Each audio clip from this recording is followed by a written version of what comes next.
Welcome to public code news. రెండు బలమైన రాజకీయ పార్టీల మధ్య మూడవ పార్టీకి ఎప్పుడూ చోటు దొరకదు. దేశంలో చూసుకుంటే అదే ఎక్కడైనా జరుగుతోంది. తమిళనాడులో అలాంటి వాతావరణమే ఉంది. కర్ణాటకలో కూడా సేమ్. కేరళలో అంతే.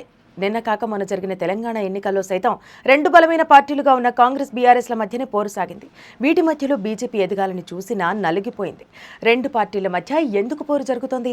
మూడవ పార్టీకి ఎందుకు ఛాన్స్ రాదు అంటే దానికి కారణం ఉంది. భారతీయ ఓటరు తన ఓటు పొల్లుపోకూడదని అనుకుంటాడు.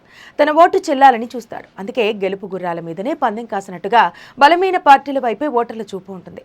అలా ఓటర్లు పోలరైజ్ అయిపోతారు.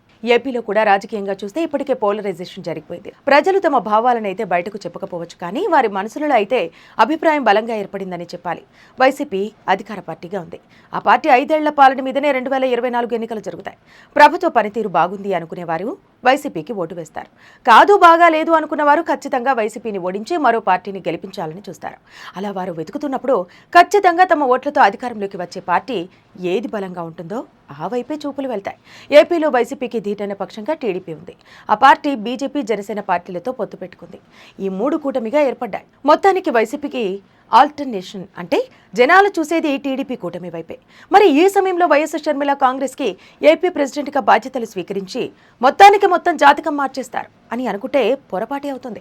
ఆమె కాంగ్రెస్ పగ్గాలు చేపట్టిన తర్వాత ఈ స్వల్ప కాలంలోనే పరిస్థితి మారిపోదాం. ఎన్టీఆర్ అంతటి వారు తన పార్టీని ఏపీలో గెలిపించాలంటే రాత్రి పగలు తేడా లేకుండా 9 నెలల పాటు తిరిగారు. అప్పుడు కాంగ్రెస్కి వేరే ఆల్టర్నేషన్ లేదు కాబట్టి టీడీపీని ఆదరించారు. అదే మెగాస్టార్ చిరంజీవి ప్రజారాజ్యం పెట్టే సమయానికి అనేక పార్టీలు ఉన్నాయి కాబట్టి మూడవ ఆల్టర్నేషన్ అన్నది కుదరలేదు. ఇలాంటి గత అనుభవాలు కళ్ల ముందు ఉండగా ఏపీలో కాంగ్రెస్ పుంజుకుంటుందా అంటే ఆలోచించాల్సి ఉంటుంది. షర్మిలకు టైం ఎక్కువగా లాభించలేదు.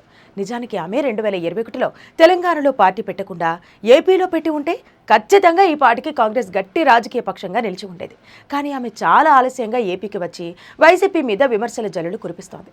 ఈ విధంగా ఆమె ఎంతలా ప్రభుత్వ వ్యతిరేకతను పెంచినా అది చివరికి టీడీపీ, బీజేపీ, జనసేన కూటమికే బలం చేకూరుస్తుందని విశ్లేషకులు అంటున్నారు.